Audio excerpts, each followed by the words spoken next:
All right, you're live. Are we live? Are we back on? Are we live? We don't know. It's woo with the Who did not pay their internet bill this month? Was it Dwayne? Was it Eric? I blame Eric. His internet's always goofing up. So this is yeah. YouTube fans. I just want to say that the technical difficulties, we apologize for them, but Eric would like to say a few words to explain what happened. I don't want to point fingers. I mean, I'm getting ready to go out of town, and so I was having to operate it from my phone, and somehow it just completely ended the broadcast. And then it put me up on the cell phone with my beard all up in there. I'm sorry for that, guys. I didn't. That's an angle. The internet was not happy about the beard. It just kicked us right off. They said, nope. I was going to tell you, it's not an angle that any man or woman wants to ever see. Let me just throw it out there. And bless my wife. She has to look at it every day. Yeah, it's 45 up, not 45 down. That's a whole other. You guys let me know. Next time I pop in, we'll end the broadcast. Yay. Support these guys. I'm going. Yeah. All right. Jimmy, hit it. At least we got through all the pizza stuff, right? Yeah. We talked about the pizza stuff and then we got kicked off. Yeah. Is that what it is? I think that's what it is. They didn't like, apparently Domino's or Little Caesars, they own YouTube and Facebook, so they weren't having any of it. Got us bounced. So, all right. So why women have it easier than men? Let's wrangle these cats in a little bit. Let's go ahead and just make some people mad today. What do you think? Yeah. And they're not going to listen to us. They're like, this guys can't even do a podcast without it hanging up and ending and all that. Why do we believe that? Anyway, it was probably the feminists that saw the thumbnail like, no, we're going to cut this. We're going to shut this down. It probably was. Yeah. Thunderberg or one of them. Anyway. All right. So, what I was saying basically is I'm kind of talking about, this show is not around. It's not about trashing women. This is not what this is about. This is just about kind of raising awareness about men and, the difficulties that men go through sometimes. And, this is not to diminish or dilute the things that women go through. They go through a ton of stuff. But the challenge that I find, though, Dwayne, is that unlike my female friends, men don't really share their feelings all that much. Nope. But it doesn't mean that men don't have feelings because we're human, too. It's kind of seen differently. I mean, like I was mentioning, the misconception of life is that women have a harder time, but that's not always true. I mean, women are just more vocal in expressing the hurt than men do. Men don't often share, and they don't often have the luxury of sharing their feelings because when we do, the world looks at us differently. But a woman, she can share feelings all day. And a lot of times they're actually praised for it. When men share feelings, depending on the situation, we're seen as weak. We're seen as beta. We're seen as less. And so what happens is that men will keep all these feelings inside, and that leads to like anger. It leads to depression. High blood pressure. What? High blood pressure. High blood pressure. Stroke, heart attack. Yeah. Resentment, feelings of worthlessness. I mean, how many times have we seen or heard of, men alone in a one-bedroom apartment with a mattress on the floor and a video game console and one TV, and that's how they live their life. They're just beat up, man. The scars of life have really got to them. One thing I've learned about life is that words don't mean much. Actions speak volumes. When you set aside a woman's words of pain and actually look at the outcomes of how pain affects women compared to how it affects men, who's more likely to fall in love 2 weeks after a breakup, men or women? Ooh, women. Yeah, I'm trying to think, and it's part of that, some of that personality. But they were able to just immediately fall head over heels and switch out one guy for the next, and he's the man, he's the father of someone else's children, and we're all going to call him daddy, and he's the leader. And then when the tingles are gone and the butterflies, then they just keep going, recycling them or moving on.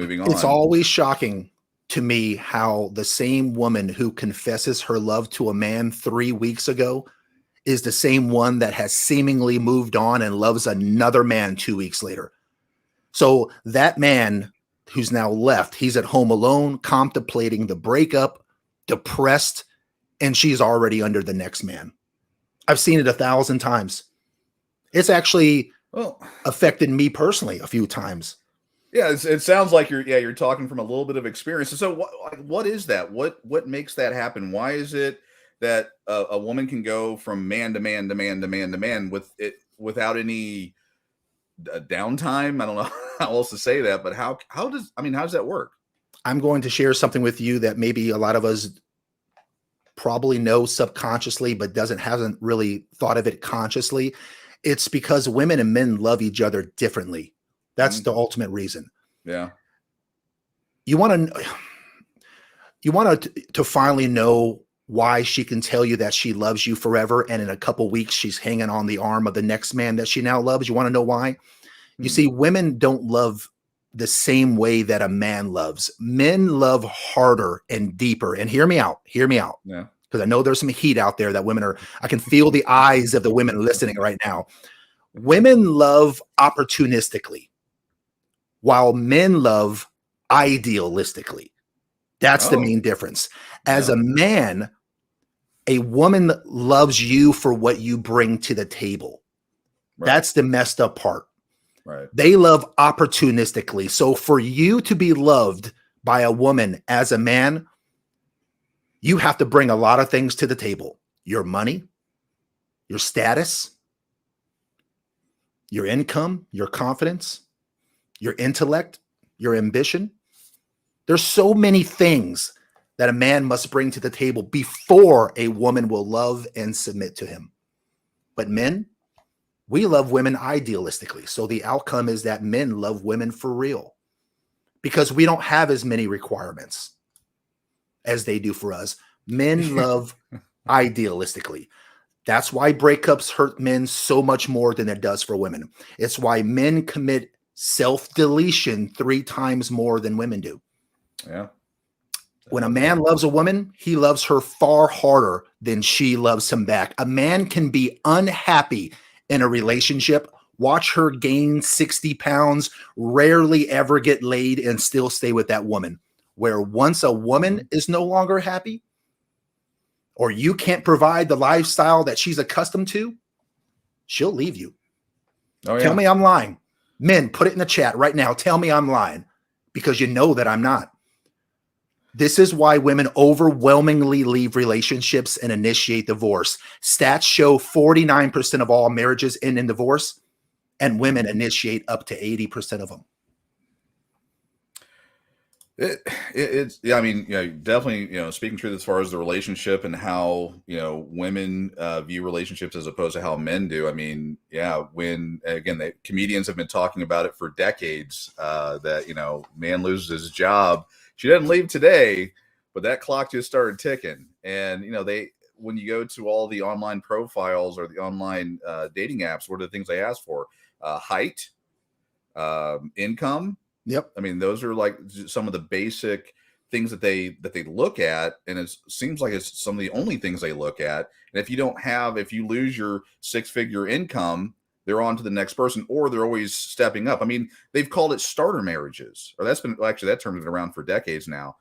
Now it's your first marriage isn't to get, to have a lifelong partner. It's to start the process out so you can get that quick divorce, get the income, get the child support and all that, and then move on to your next one, and your next one, and then acquire your money that way. I'm just trying to look at some data here. Let's see. Like, versus me kind of going into that data. So why do you think we view each other that way? I mean, why do men have that view, and why do women have that view? Well, the way the world treats men compared to women, the world tells men the truth. Yeah. Right? I mean, think about it. The world tells a man the truth, but the world continuously lies to women. No one lies to women more than other women lie to women, but media lies to women. Other men lie to women. Other women lie to women. Women get lied to all the time. But if you're a guy, oh, trust me, the world will be happy to tell you where you stand. If a dude is fat, the world will call him fat. You fat. But if a woman is fat, it's, oh, you love your curves, girl. You go. Love them curves. If a man's a jerk, we call him a jerk. But Right. when a woman is rude and obnoxious, they just can't handle you. You're strong and independent and fierce. Someone will take you. You see, we have all these terms to cover up female inadequacies, but we don't have these same terms for men.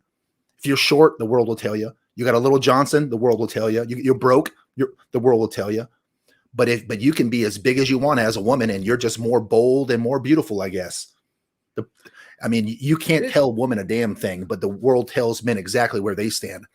When you ask a woman what makes a man a high value man, the top tier, a pre-select kind of guy, they'll be able to rattle off, well, he's got to be this tall, he's got to be charismatic, other women must want him, he's got to be charming, he's got to be great in bed, he's got to have a big manhood, he's got to make 6 figures plus, he can't have any kids, he can't have all this drama, he's got to be masculine, he's got to be on his purpose.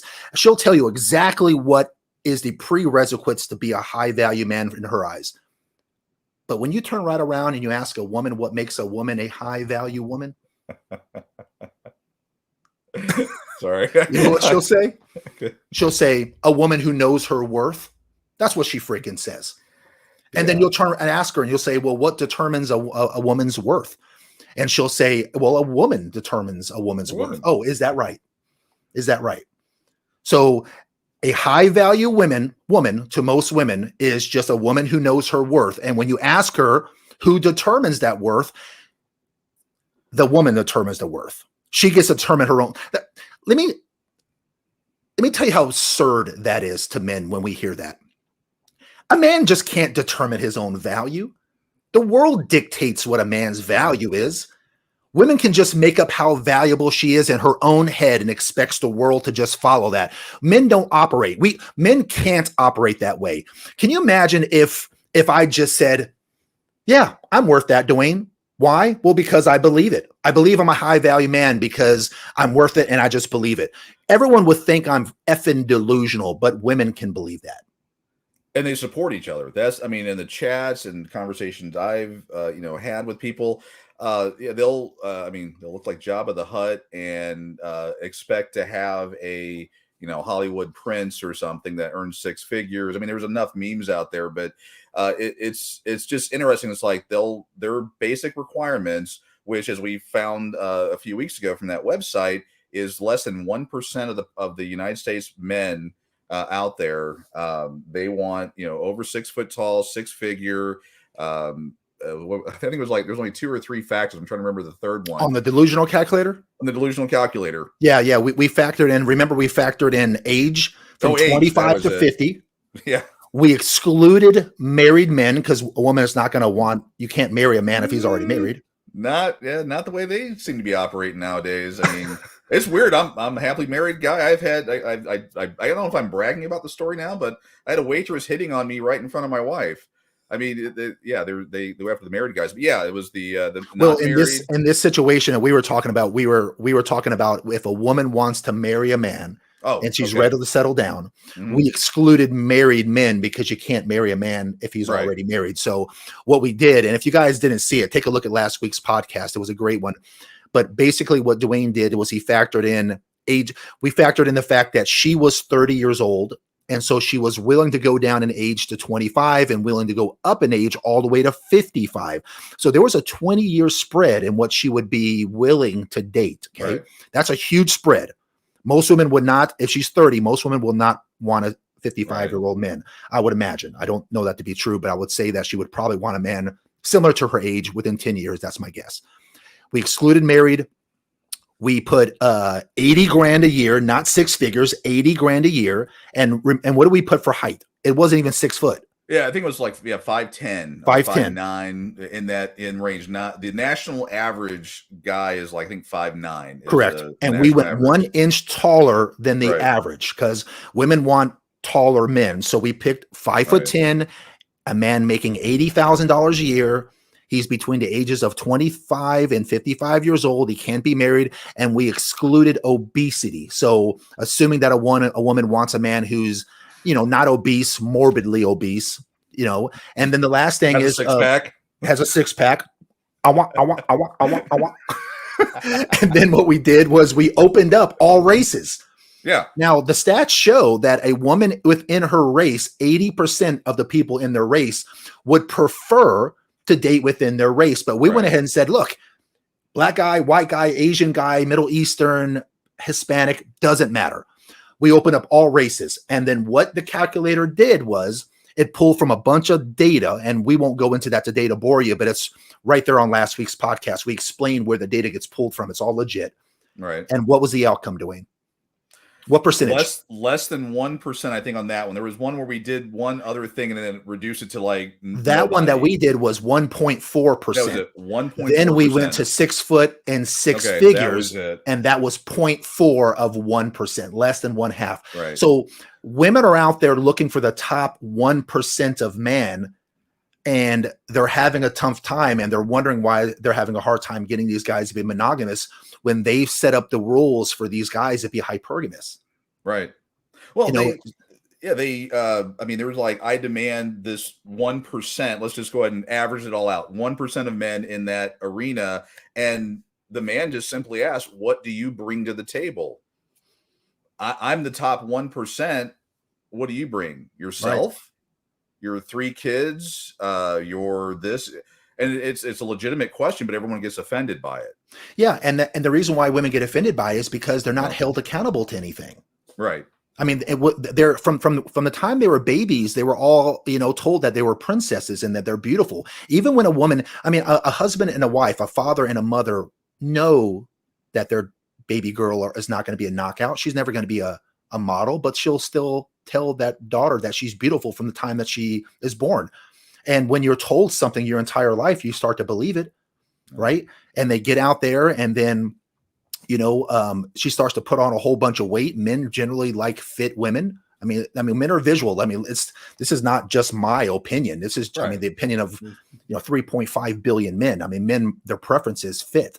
Right. And, you know, what happens is that the body positivity movement that we have here, we basically told women that you can be as big as you want, and men will still get you. We have the lingerie commercials that came out. Victoria's Secret. They went from their standard view of, you know, of models to larger women, and that was their business model. Didn't work out so well for them. You know, the data, I mean, your personal positivity or whatever, and this is what we're going to do. And then the reality of, you know, of consumers showed that failed. I think the CEO or whatever got fired, and they've lost so much money because, yeah, men, we want fit women. I mean, that's just that, you know, that's in our nature, and bring something to the table. I'm seeing a lot of comments. This is going to kind of dovetail back into what you were talking about, because we're getting a lot of, well, it's not all women. Well, that's not me. And you know, I'll just speak for Jimmy. This is the data that's out there. This is the realities that we're in. And it's something that I talk about because, you know, I have sons and a bonus daughter, and I have, you know, kids I interact with in the younger generation. And it's, you know, when you have it, you know, where 70-80% of all divorces are initiated by women, you have this hypergamous nature. I don't know if we use that word yet, but by hypergamy is basically, and this is going to sound mean, but the best way to explain it is a tree branch. Women will, and this is a scientifically proved item, is that they swing from branches going up higher based on the quality of man they can be with. It's called hypergamy. It's everyone knows this. I know it sounds insulting, but it's a fact. But you know, this, I'm different. Well, the 70-80% of men they're getting divorced did not go into that divorce going, oh yeah, she's going to leave me. Or, you know, he sat down with her and says, okay, I want to have children. I want to do this. I want to build an empire. I want to do all these things with you. And she went, And then after a few years or less, the feels left or whatever, she changed her mind and then took half of his stuff and ruined his life. Well, that happens.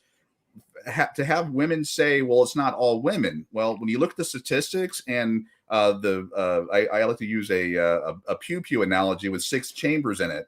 The percentages are 5 of those chambers are filled with bang bangs, why would you want to play Russian roulette with that? That's what it comes down to. But to you, Jimmy, how do you find a good woman? How, as a man, how do you vet and how do you do that to where you can be in it for the long haul? Because I think historically, at least, and I'll just say this guy, at least, I'm in it for the lifelong haul. I mean, when a man gets married, he's thinking lifelong commitment. He puts up with a lot of stuff to get the income because he wants to be married. He wants to have the picket fence. He wants to have all those things. But that daily fear, and I speak as a man individually, that every day I'm in fear that my spouse could wake up one day on the wrong side of the bed and say, I'm out, and leave.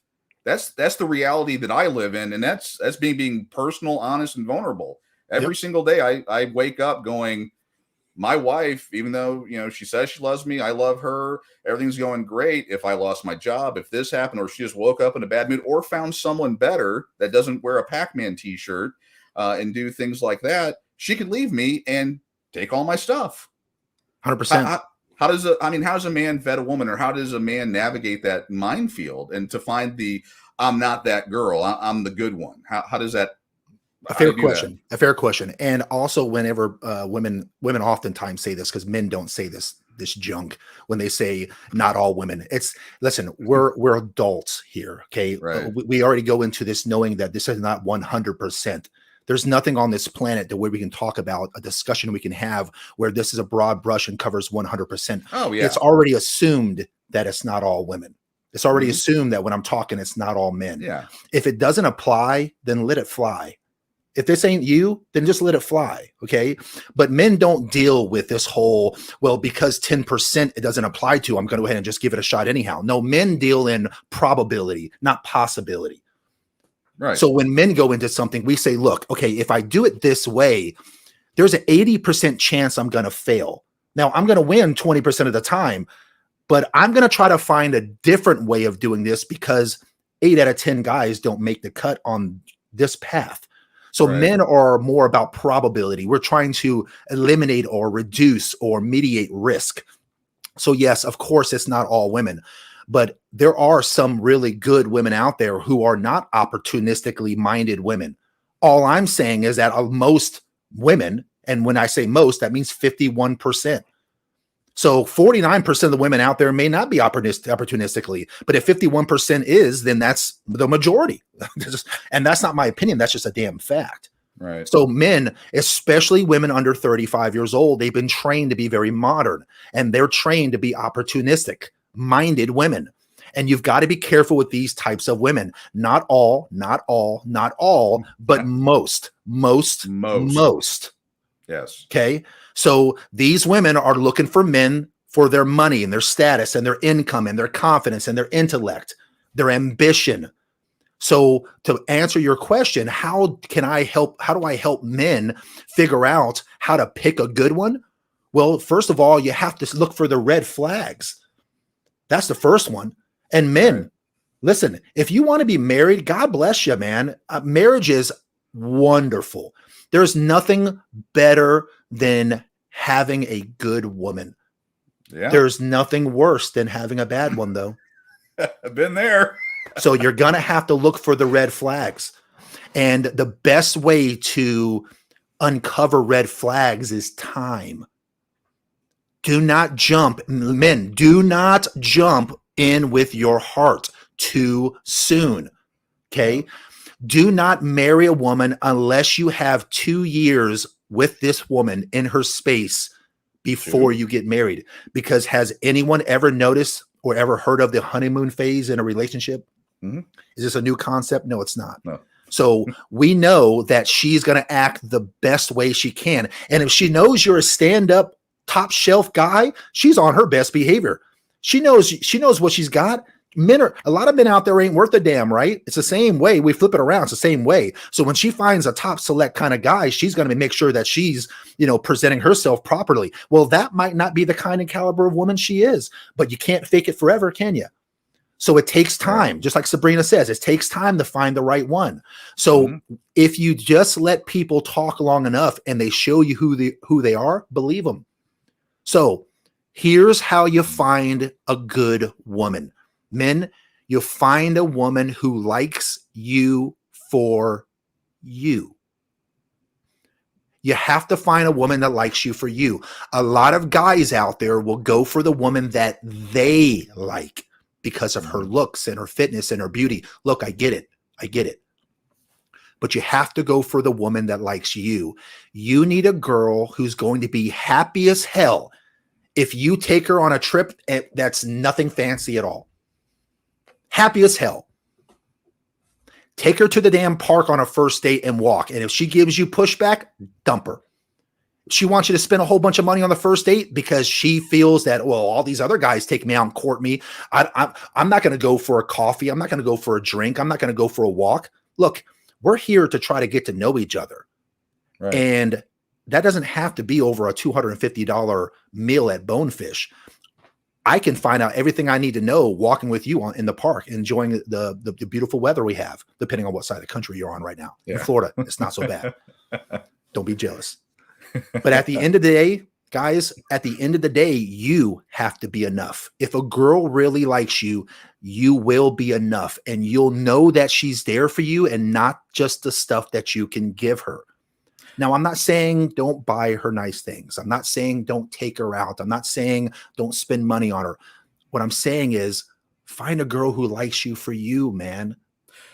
So, and I'm going to say this a little tongue-in-cheek because one of the things I like to tell people is to look inward, look in that mirror and be a good quality guy.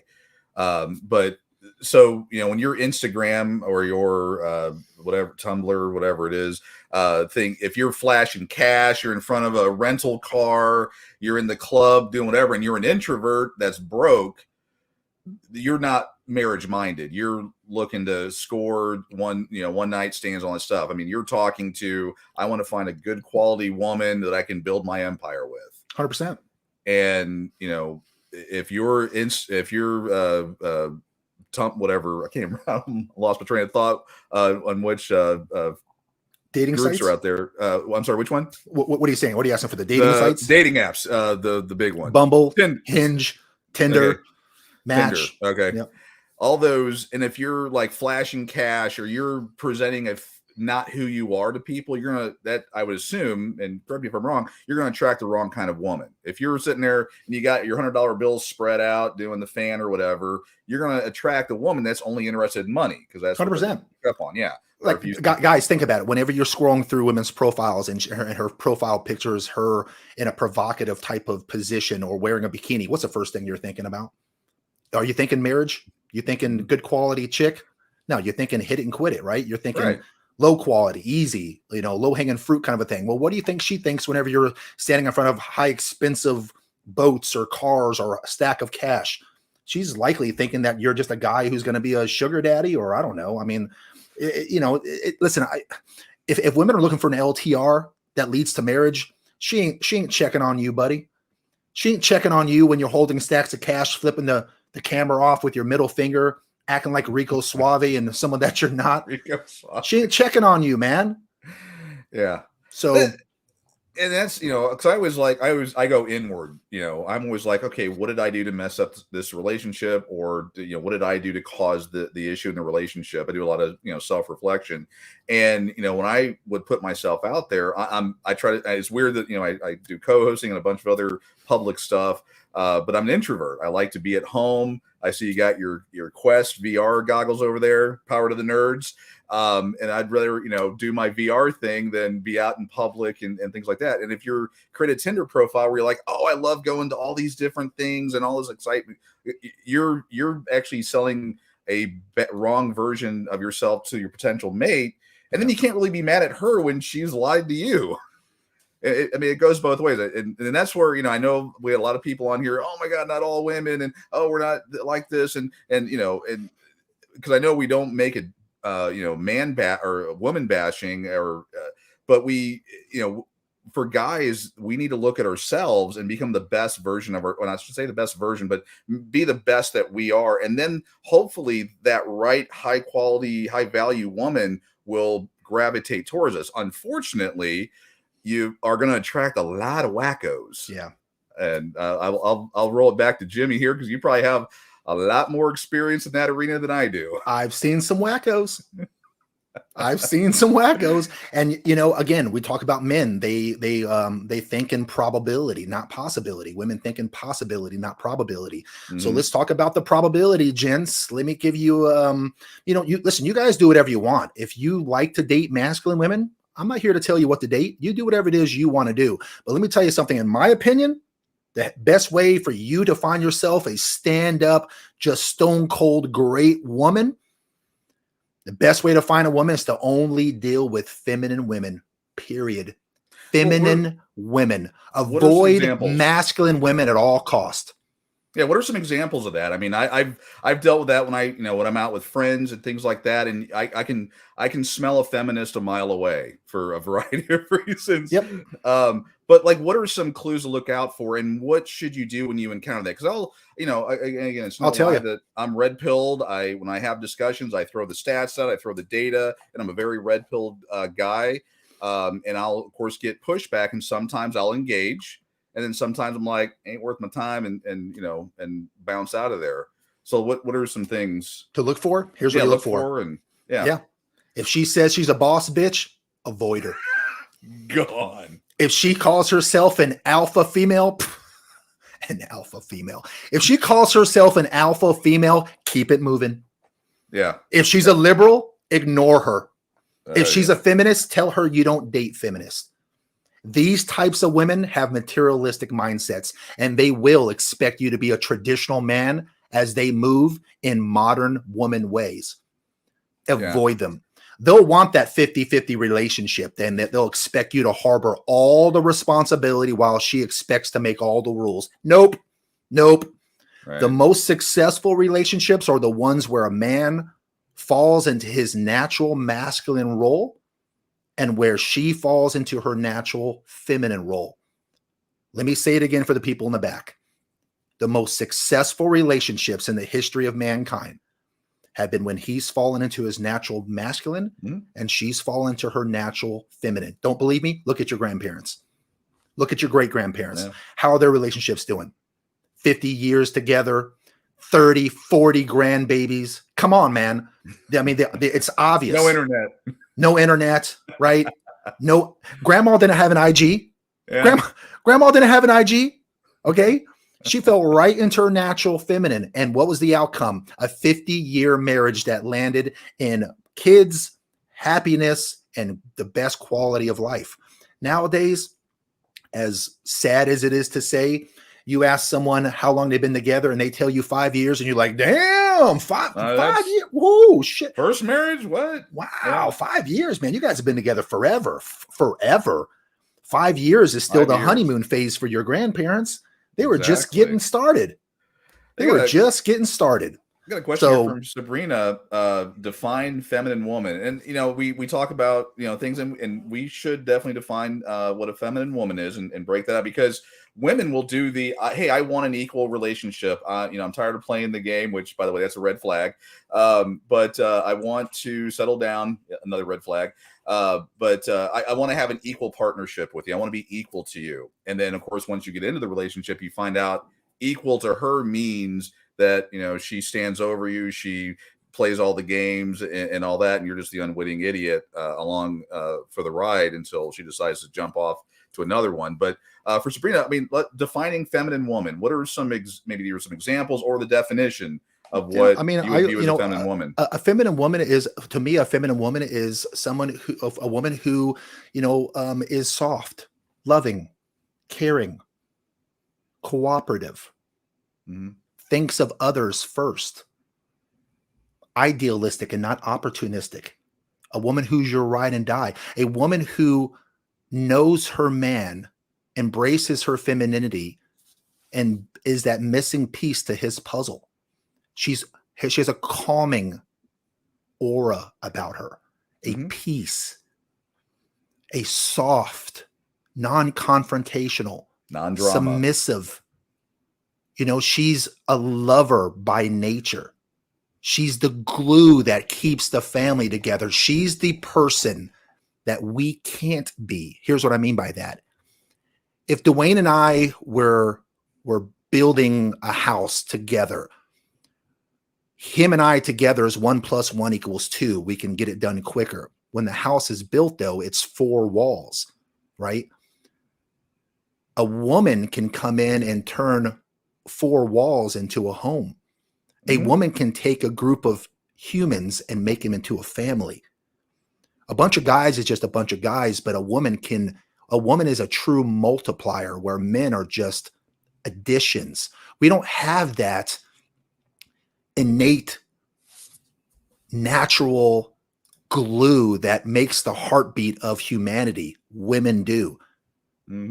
A good woman, having a good woman, it will make or break the happiness of your life. But man, if you pick the wrong one, oh boy, if you pick the wrong one, death by 1,000 cuts. Yeah. So, well, and what you described, though, women make a house a home. I mean, that's a great analogy, and I've used it a number of times. That a man, we can build a house. When I started my life over again, I got a house, and it was a house, and you can tell it was just 4 walls. We did our thing, we had our dinners, whatever. When I met my now wife, she made that house a home. Yeah.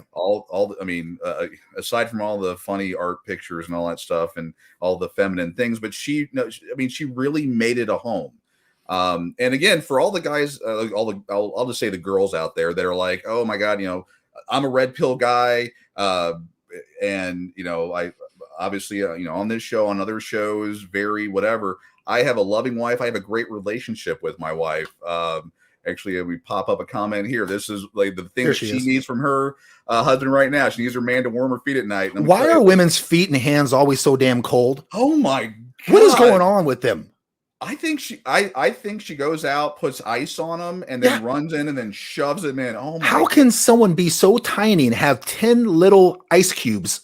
Like, how do you walk around on that? I mean, her feet are like, what is with that stuff? And then they have no shame either. They will take their feet and put it right on the small of your back, the most sensitive area, and just scold you with their freaking ice burns. I mean, ladies, do y'all get like a book from the mothership that says "Do this to your man"? Because they all do it.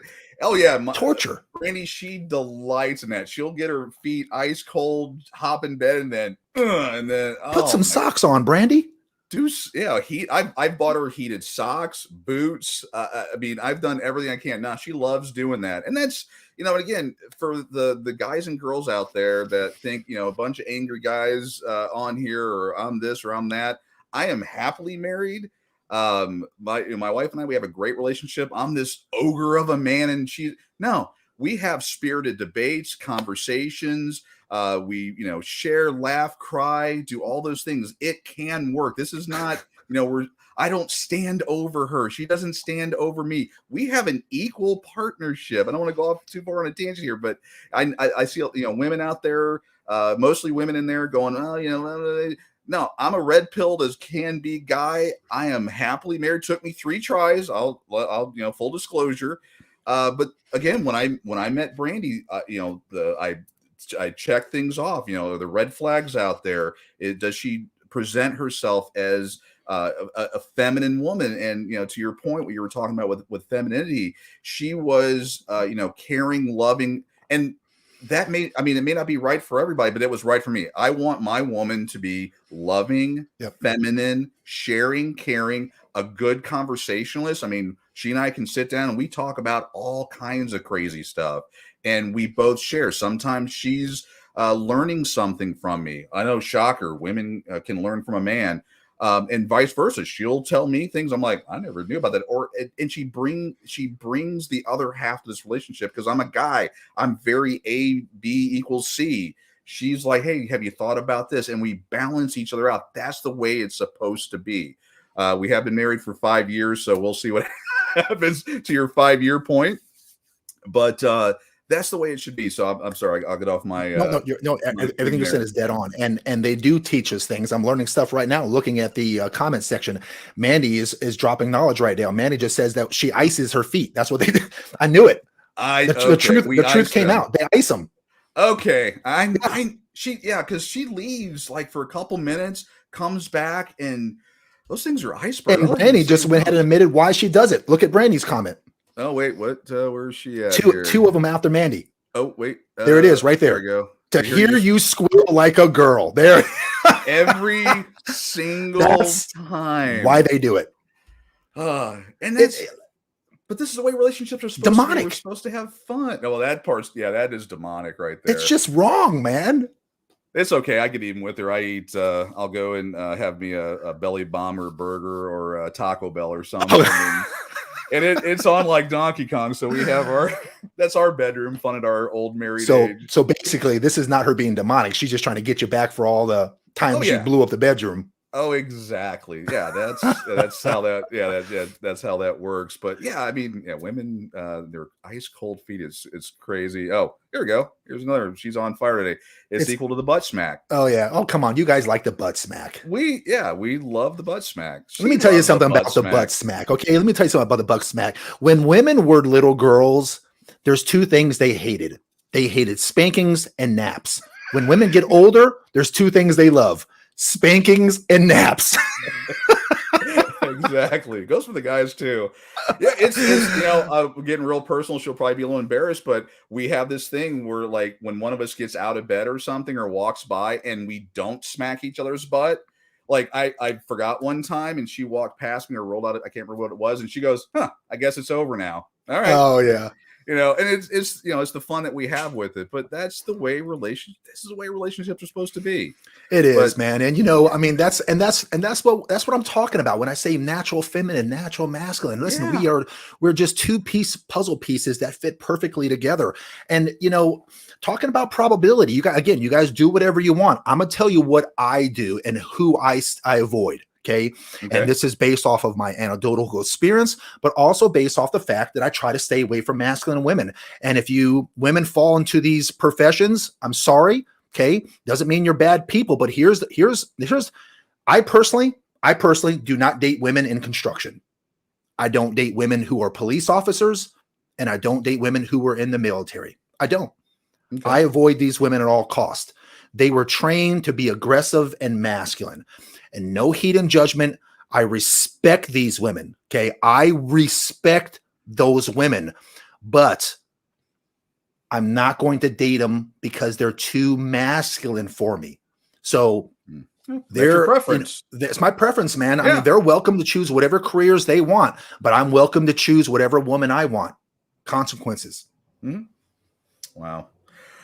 So what, I don't know, like what do what do guys have to do in order to attract these women, like overall, like the good ones or the ones that complete them? I mean, like, okay, let's get into it. So you were saying I wouldn't date a construction worker, a police officer, or any other that I guess would be more where they're trained to be more the military, because they're more masculine. Yeah, things in those areas. Like what would men have to do to attract like their type of woman? Yeah. So, if women want a high caliber of man, they're going to have to do a few certain things. Well, it's the same thing for men.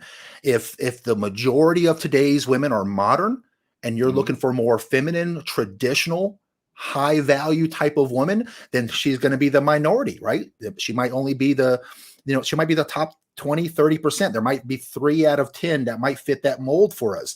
Right. So what can you do as a man to make yourself a pre-select guy to basically attract these types of women? Well, knowing that women are, materialistic by nature, this is what you got to do. You got to be on your purpose. You have to be on your purpose, man. One of the most common frustrations I hear from men, especially younger men, is they get mad that all the sports stars or the top tier of men are banging all the women. You know what I tell them? Well, of course they're banging all the women. They're the best in their class. They're top-rated men. You ain't shit. You're a 21-year-old guy. You got nothing to show for you. Would you bang you if you were a woman? No. And that's how I talk to these guys. These guys have to understand, just because they have a silver tongue and they got a nice jawline doesn't mean that these women are going to pick them. They've got to be on their purpose. See, the best thing about being a man is that you get to choose whatever you want. You get to build your character from the ground up. You're a blank slate. Mm-hmm.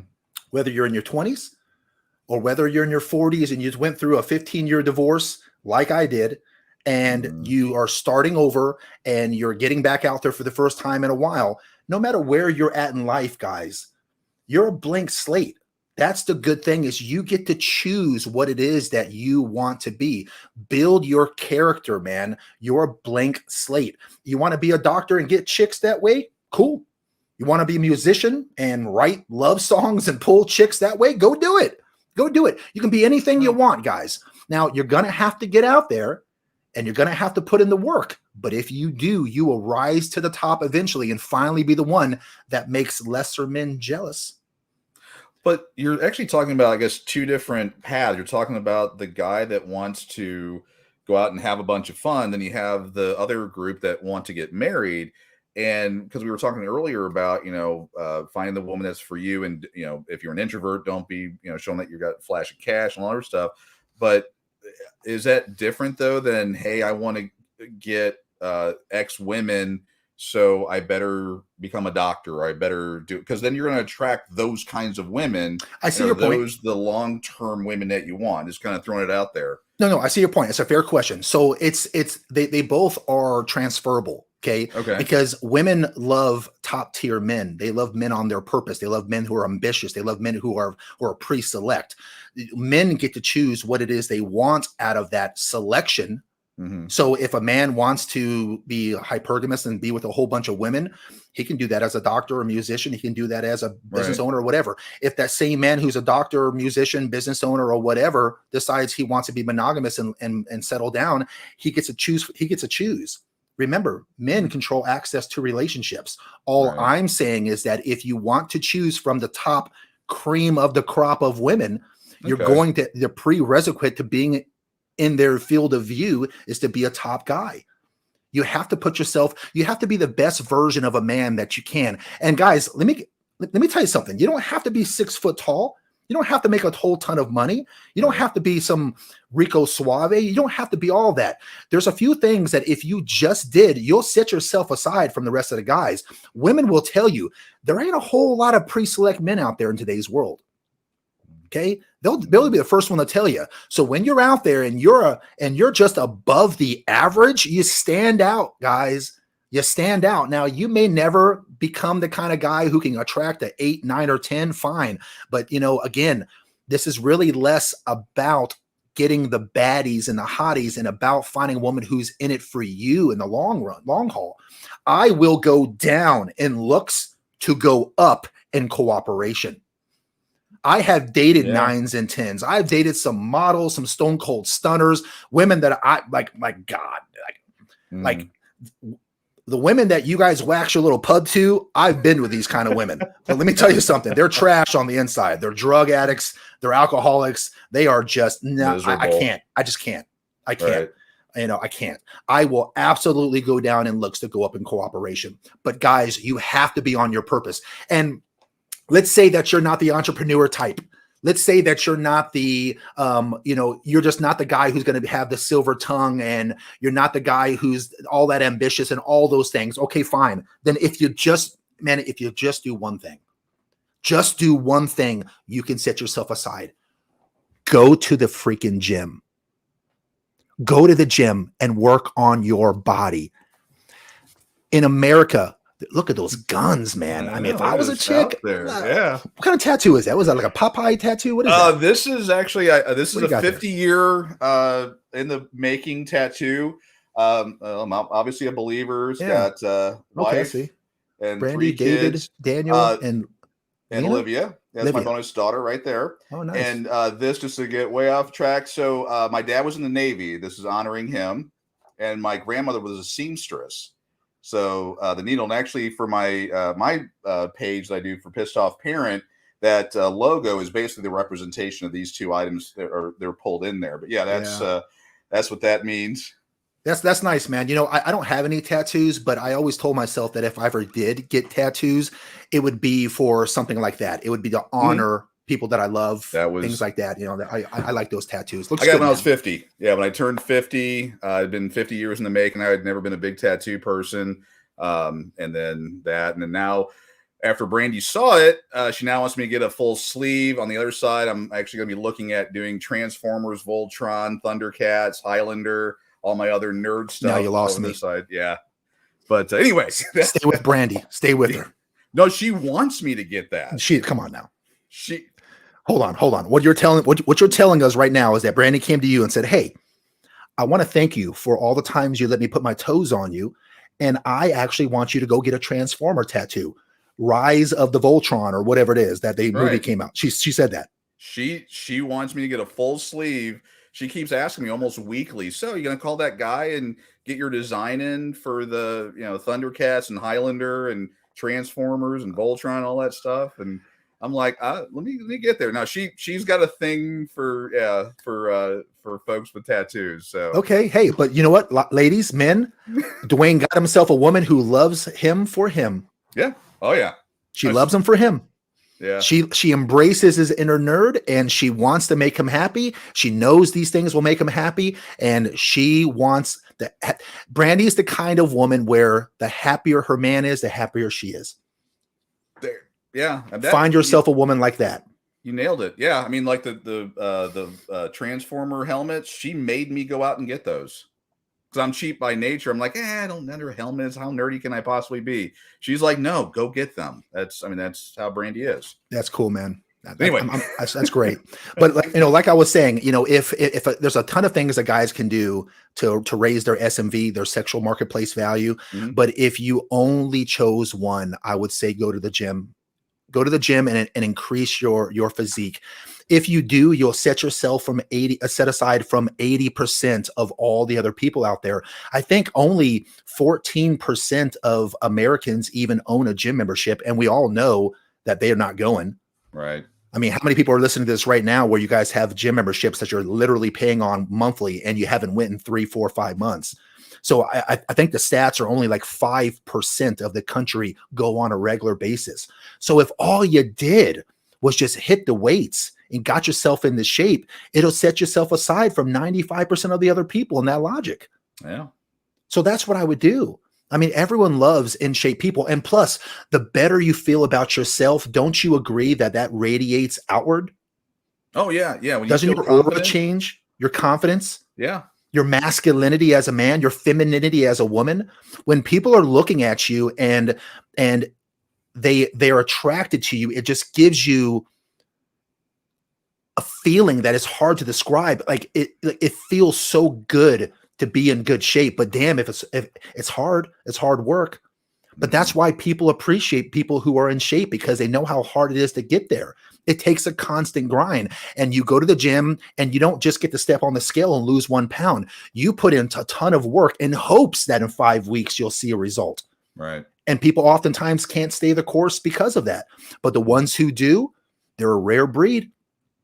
And hell, you can be in very good shape and take your foot off the gas and in 4 months from now be looking like dog shit again. So it's a constant grind. So we respect men and women who are on their purpose in the gym and they live that healthy lifestyle. But that would be one thing that if men just don't do anything else, just do that and you'll rise to the top. And again, like I said, be one that finally makes lesser men jealous, because guys, men, look, I mean, no one cares about men the way they care about women. There's an old saying. I'm not saying I necessarily agree with this saying, but the saying is something along the lines of the only people who are loved unconditionally are animals and women. Men are only loved under the condition that they can provide something. Yeah.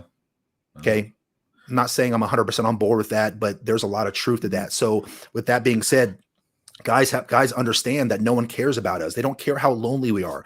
They just care what we can give to the world. And that's freaking BS, but it's the world that we live in. So we can all sit here and we can hold hands and cry about how the world ain't fair, or we can do something about it. Men, what are you going to choose? What are you going to choose right now? Today, when you get done with this podcast, what are you going to do with your Sunday? I say go to the grocery store and start meal prepping and hit it tomorrow. First thing tomorrow. Yeah. Yeah. So going back to, I mean, talking about, how men are valued, how women are valued. So we've seen that change. You mentioned, your grandparents and how they stayed together. And then we had, first, second, and third wave feminism. I was 100% on board with first and most of second. Third wave feminism collectively we see the data that it was complete trash. But what do you think like women are doing to ruin relationships, and why are they leaving marriages, and why all this stuff? Because again, up until 1969, when no fault divorce got passed, divorce was very rare. And then after the no fault divorce, they got the cash and prizes. Well, I probably answered part of it. But like, why are women overall ruining relationships, marriage? They have to intuitively know the damage they're doing to their children, to society, and all that. Yeah. But why are like what in their do you know like in their minds why they are doing that? I do, and I know what Okay. caused it. The short answer is that what happened in the 60s, feminism. Yeah. Right. And the commitment and the fundamental reason why marriage is marriage to begin with has changed for women. The short answer is duty. That's the short answer. Modern women have forgotten duty, and they are ruining relationships based off of feelings and happiness. That's what's happening. In our grandparents' days, those women knew that life wasn't always rainbows and sunshine. Their constant happiness wasn't a driving factor of whether or not they stayed in their relationships. They stayed for much more substantial reasons like honor, duty, commitment, and family. They looked beyond themselves and their own personal happiness. You know what? F your happiness. F your happiness. Because if you are relying on your husband for your happiness, then no one will ever make you happy. I mean, what the hell makes women happy anyhow?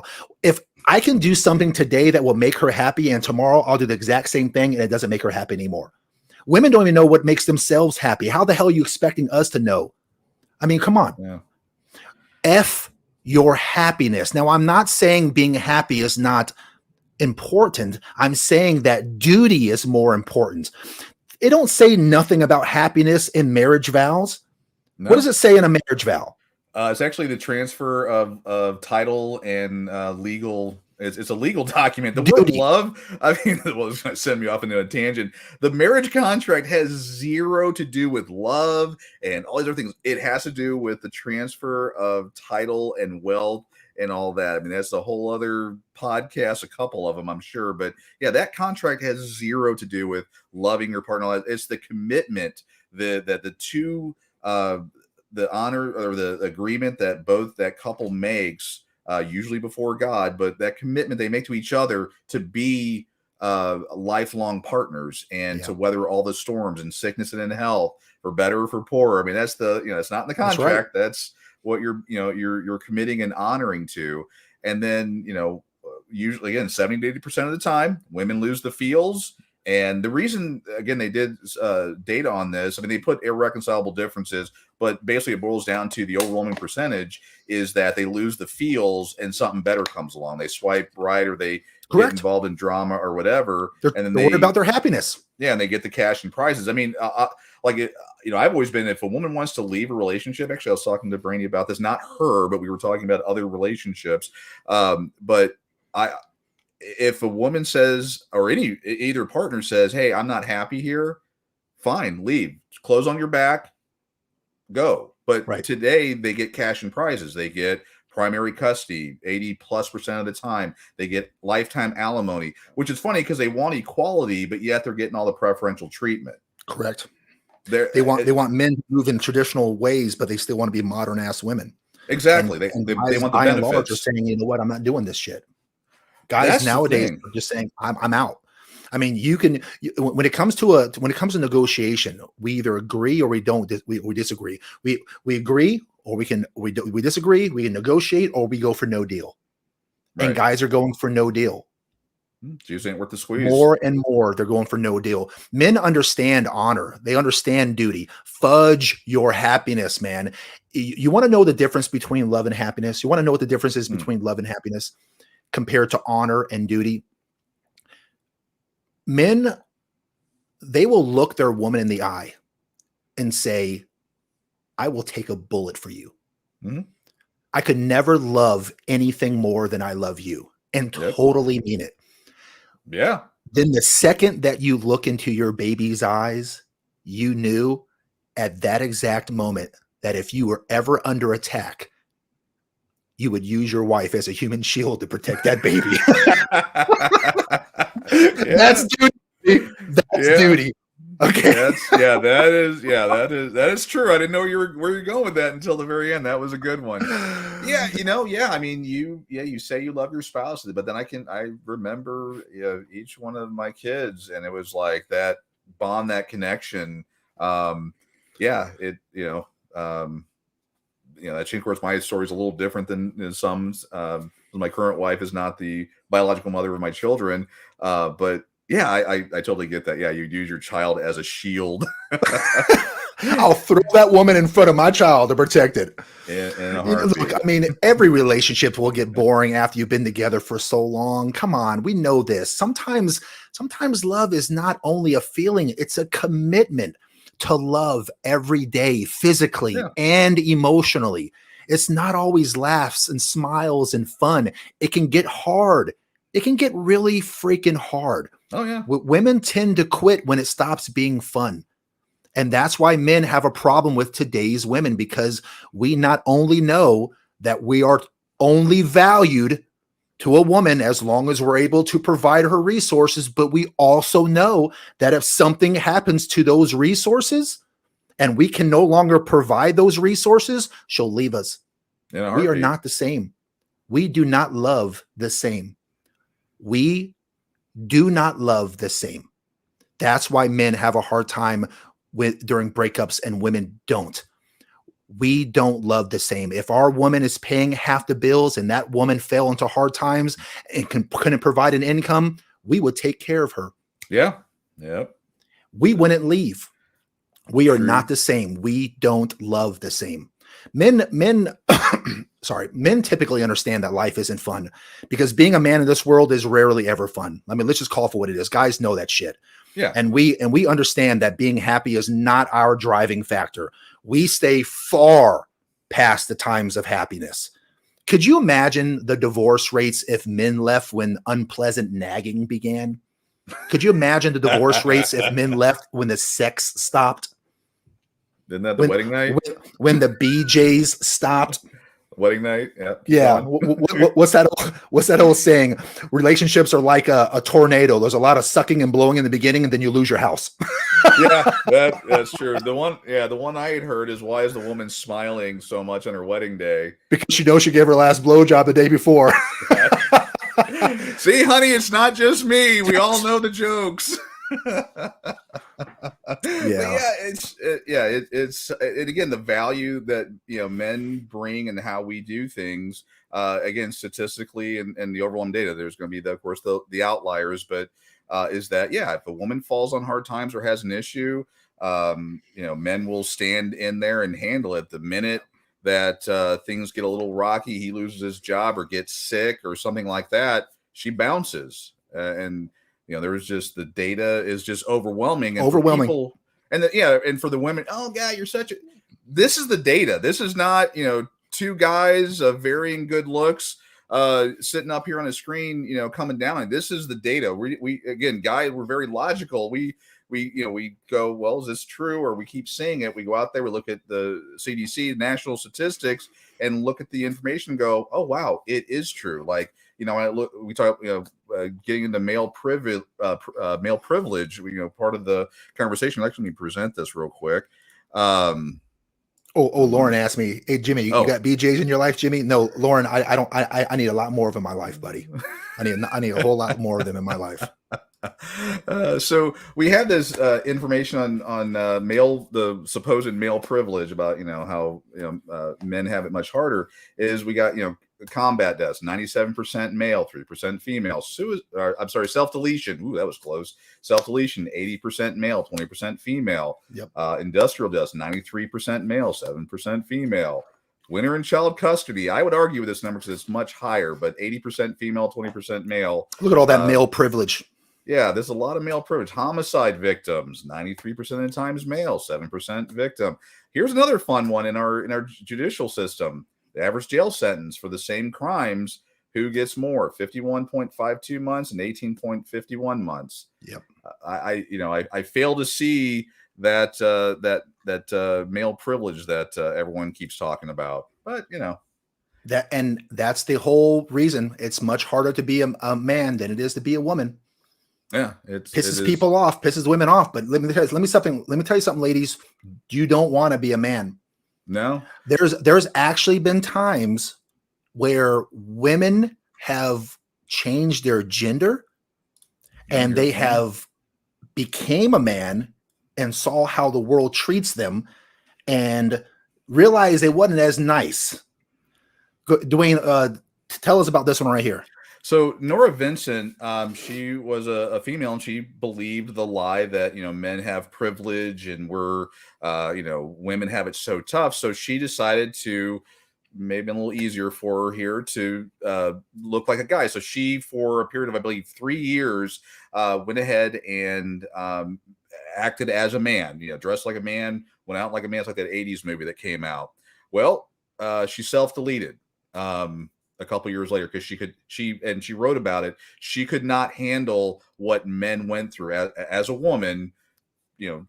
She could not handle it at all and self-deleted. And that's just one of a number of cases. Happens more and more.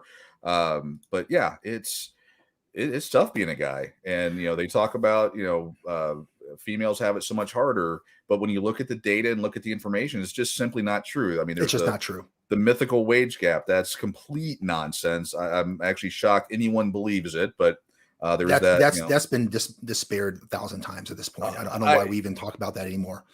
People will still talk about this mythical wage gap, and it's just again, this is why they pump themselves up. This is why what I see a lot of women doing, and again, I don't want to diagnose anyone and make it a broad brush stroke, but when women are confronted with facts and with data that goes against their narrative, they have that mental real estate, and what they'll do is they'll make you into a bad person. They will twist the truth. They'll start crying. They'll do whatever is in their insult toolbox. You, shame you.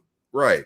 There's Kevin Samuels. Shout out to Kevin Samuels, the late great Kevin Samuels. He calls it the sign language. It's an acronym. It stands for shame, insults, guilt, and the need to be right. Women will use shame and insults and guilt, and they have an uncontrollable need to be right, and that's how they will attack men like us that give them some sort of narrative, present facts, stats, and data that doesn't go against what they want to hear. Right. What, Dwayne, what more women need to understand is that marriage, it's not about having a beautiful wedding and fancy homes. It's not about having cute kids and nice cars and white picket fences. Right. Marriage, you want to know what marriage is? And the men on this channel right here, the men who are listening will tell you, this is what marriage is. Marriage is hospital stays, working long hours, fighting through struggles. Marriage is paying bills and keeping the faith and staying through it all. Yeah. Duty. It's not happiness. It's duty, because the rain will come. And if you get into a marriage, ladies, and you expect that he's going to be the person that makes you happy, you're just setting yourself up for multiple divorces. It's about duty. Then you combine all this with the types of advice that other women give to your girl. Shoot, man, you got a recipe for disaster right there. Women, I told you, no one lies to women like other women lie to women. Women give horrible advice to each other. Women give horrible advice to each other. They'll say things like, girl, you deserve to be happy. You don't deserve this. There's plenty of men out there for you. So your wife and you get into an argument, and then she goes and sounds off on her girlfriends about what happened with Dwayne and I last night. And that's fine. I'm not saying that's wrong. Yeah. But what I'm saying, though, men, is you better be careful. You better be careful about your woman's single girlfriends. Let me tell you something. You want to be with me? You don't have single girlfriends. And if you want them, go find another man. Because when I get with you, and if you are going to be the woman that's going to take me off the market, when I have a ton of women, should I choose, and you want me to be with you, one woman, cool. If you're the kind of woman that takes me off the market, I will be with you. But when I say yes to you, I'm saying yes forever. Right. And it's my responsibility to make sure that the health of our relationship stays intact. And the first thing that will corrode that are your single friends. I'm not saying I don't want you to have friends. I'm not saying I don't want you to have girls' night out. I want you to have girls' night out. I want your friends to change, though, because Becky, who can't keep a man, when you go out with Becky and sound off about how you and I had an argument, the first thing you think she's telling you to just get my side of the story and stick it out, and maybe you didn't hear him well enough. No. What Becky's doing is Becky's telling you that you don't need to deal with that shit. Becky's telling you that there are plenty of guys out there who would want you because you're beautiful, girl. And then it doesn't affect you on a weekly or maybe even a monthly, but you give it some time. And Becky will start planting seeds into your woman's mind. And eventually your woman will start to believe that nonsense. And then she starts looking at you differently. And then she gets out there and leaves your ass like 80% of the divorces do. Mm-hmm. And then she gets your cash and prizes and then leaves you high and dry. And we self-delete, we go into depression, we do all these things we talk about. No. Men, let me tell you something right now. If you are in a long-term monogamous relationship, eventually you're going to have to make sure that you are vetting and paying attention to who has the ear of your woman. Not oppression. This is not oppression. No. This is making sure you're controlling me. You're controlling me. This has nothing to do with that. She needs to have girlfriends, but I want my wife to be talking to other wives. Good wives. That's what I want.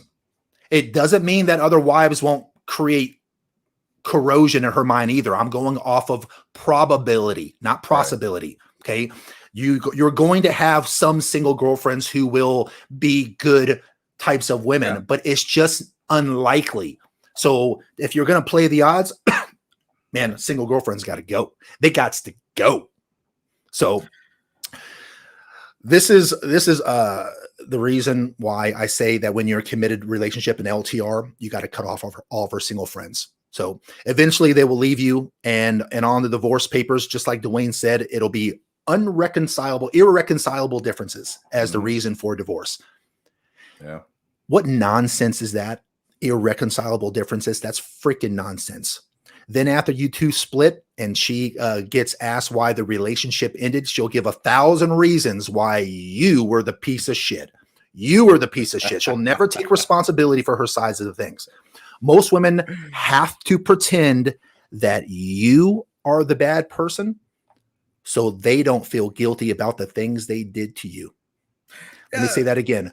Most women have to pretend that you are the bad person so she doesn't feel guilty about the things that she did to you. So I'm glad you brought that up. This is weird because I've been divorced now 10 years.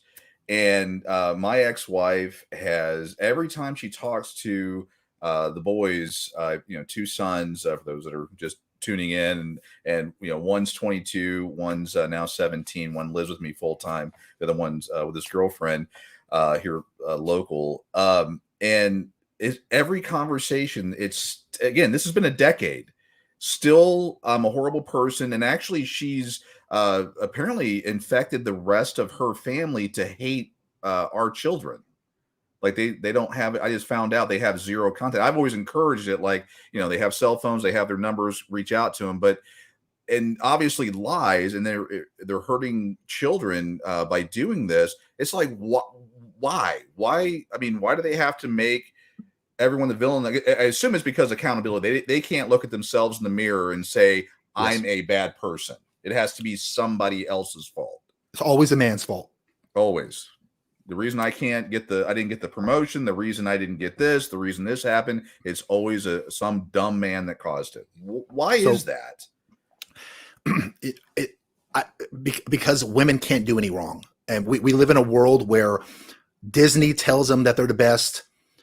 I mean, everyone tells them how beautiful they are, no matter how trash they are on the inside. Women can never do any wrong. They're constantly lied to, and they're like, when you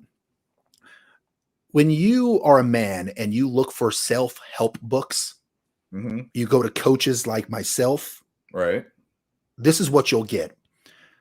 You're not doing enough. You're not on your purpose. You're lazy. You've got to get your act together, wake up at 5, take cold showers, hit the gym, find multiple sources of income, blah, blah, blah, blah. That's what you'll hear when you go to self-help books or coaches for men. But when a woman goes to a self-help forum, you want to know what that nonsense talks about? It tells her that she's already good enough, that he's the problem. Honey, there ain't nothing wrong with you. You're the queen. You're fine the way you are, and someone will take you. So there's no accountability for women. They don't look. Now, I'm not saying not all, but when you go into women's spaces, they often talk to each other about how you're already where you need to be. You are already moving and acting in a way that should attract the highest quality of guy. There's nothing wrong with you, baby. There's nothing wrong with you. You're beautiful. You got if you're obese, no, they're not. It's not obesity. It's curves. You're morbidly obese. No. It's not morbid obesity. It's just big and bold, extra curves, whatever the hell you want to got a little extra weight. I got love curves. Yeah. A little more cushion. We've got women like Lizzo who tips the scales beyond 300 pounds, and women out there love this woman. They love her.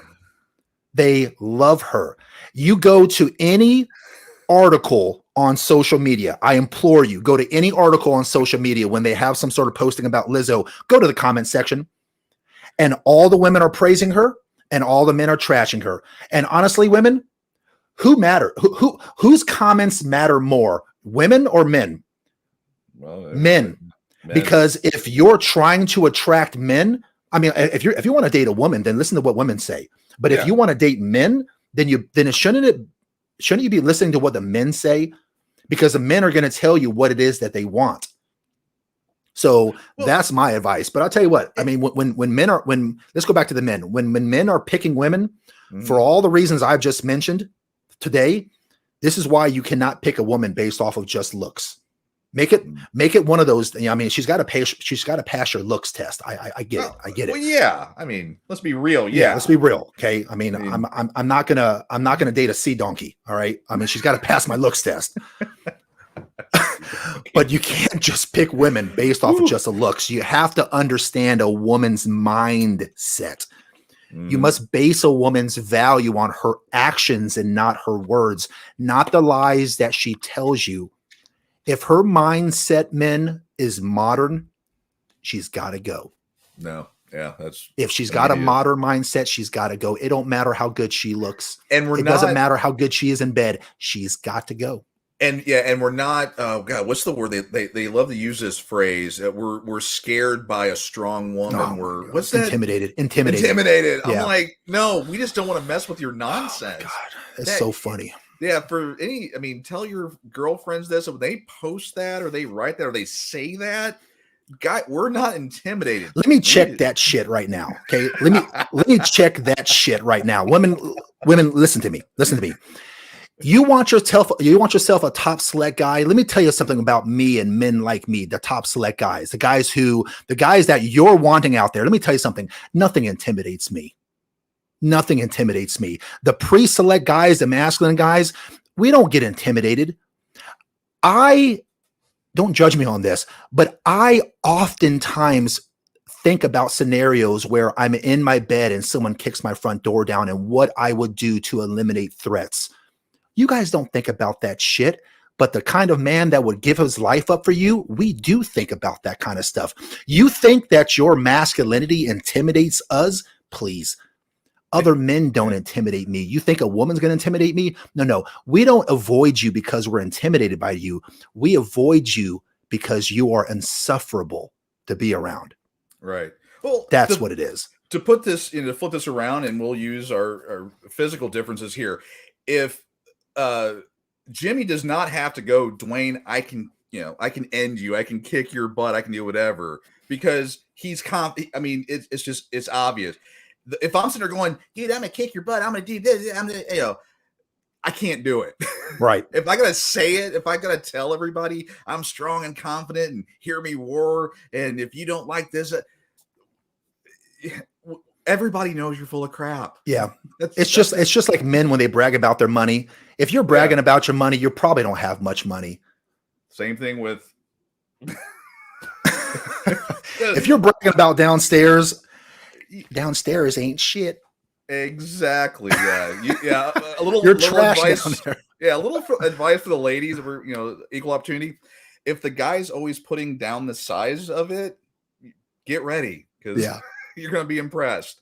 If he's bragging about it, it's it's the inverse law. Sorry, I know we want to off track there. So, how do we? Okay, we got women that the guy has to be the villain and everything, and I've got stories there that would blow. Well, I mean, probably a Tuesday for most people.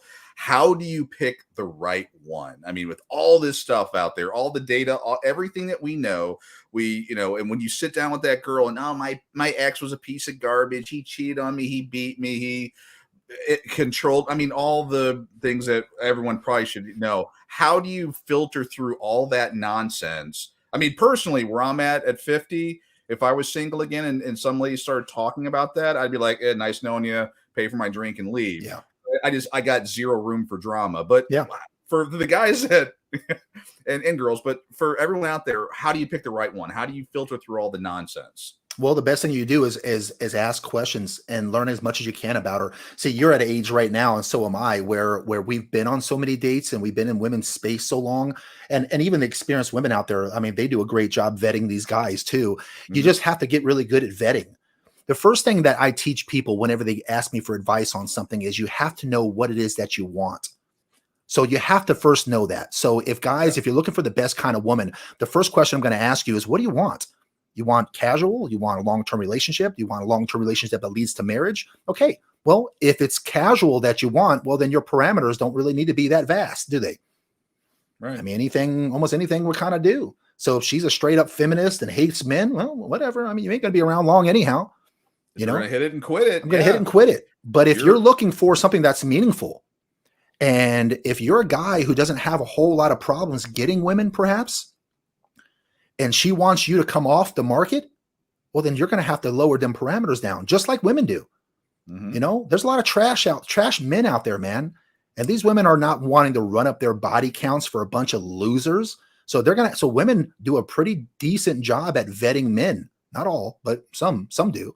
So you're going to have to figure out what it is that you want. And you're going to have to, in my opinion, avoid these masculine type of women. If you want a woman who's going to be there for you and not for what you can provide, then you're going to have to try to find the woman who's in it for your heart and not your wallet. In closing, this is what I will say. At the end of the day, the world is where the world is right now. Okay. And men have to understand that the burden of performance is on us to manage the relationship, to lead. If you agree, men, that the burden of performance is on us, then you have to lead. Stop being recessive. Stop all this back and forth. What do you want to eat tonight? I don't know, baby. What do you want to eat tonight? I don't care, Snookums. What do you want to eat? Stop. That shit goes nowhere.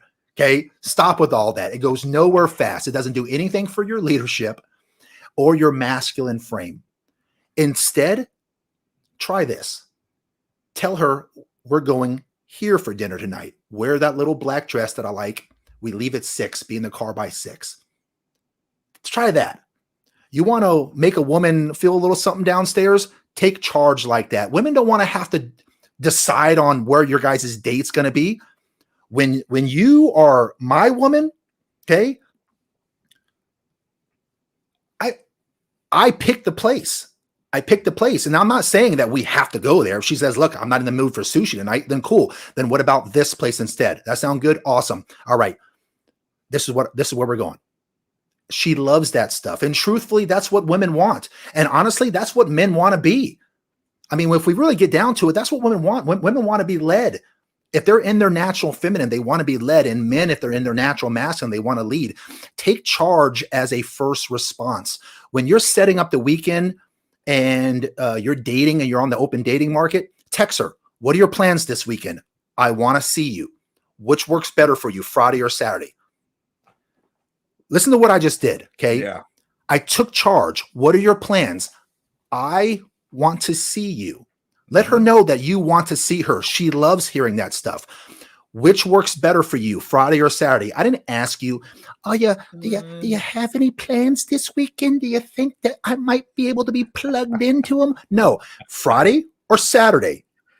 And when she picks one of them, your next text, when she picks a date, men, your next text should be the name of the restaurant, the address, and the time of your reservations. Did you hear me? Correct. The next text is Buca de Beppo, 1234 Main Street. We have reservations at 7. Send. That woman will fall for you, bro. She'll fall for you. Women love that kind of stuff. And if for a little added bonus, if you want to throw a little added bonus in there, tell her we're going here for dinner. Wear that little black dress that I like. She loves that kind of stuff. Take charge, man. Take charge. Well, there's a reason 50 Shades of Grey was a very popular book. I mean, it didn't really end well because he turned this guy into a wimp. But, I mean, women do like to be led. They like that. I mean, as much as they want to fight against it and they're proud and large and in charge and all that stuff, they want... And, you know, for the women that are, when they hear the phrase, you know, want to be led, we're not talking about like, you know, a cow to slaughter. It's meant women like men to be in charge. And that's our natural position to do that. And if we, you know, respect you and we usually do, you know, we're going to do what you have in mind. Because if I know that she, you know, secretly wants to, you know, go to get pizza or whatever, I'm gonna be like, hey, let's go to so-and-so, and I already have that in mind because I know that she probably kind of wants to go there or wants to do this one thing or you know, whatever. But you know, I'm taking charge, and they appreciate that. Yeah, and that's just how it's how it's supposed to work. Yeah, but, you know, okay. throw a little added bonus in there. Tell her, say, hey, wear that sundress with the cute little flip flops that I like. Yeah, or wear a dress and heels. They like that kind of stuff because they want to look beautiful for you. You know, they like that kind of stuff. Sundresses and flip flops are like my little. I love women. It's just so feminine. You smell good. You look good. You got your little toes going. You got your skin going. Oh my god, man! Again, don't let a $2 sundress cost you 18 years in child support. I will throw that out there. So, any action items for the crowd for this week that they can maybe do this week and then kind of report back next week that, hey, 100%. I tried this, it worked great, it didn't work, I need bail money because it didn't work out at all. What any like things that the crowd can do this week? In closing, men, I want you to make the best version of yourself. Be the best version of yourself that you can be. Work on you a little bit each day, and you'll be surprised how far you'll come in just one short year. So I'm going to leave you guys with this. Here are 10 things that you can do right now to set yourself apart.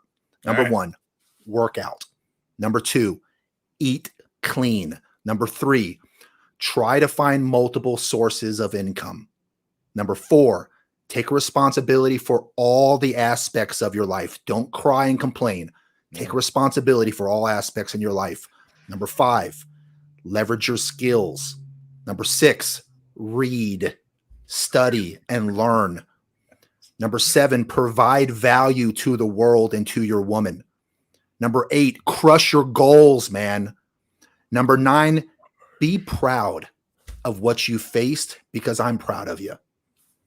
You guys have come a long ways, and some of you guys are here today walking on broken roads. And let me tell you something. I'm proud of you. I'm proud of you. Be proud of yourself.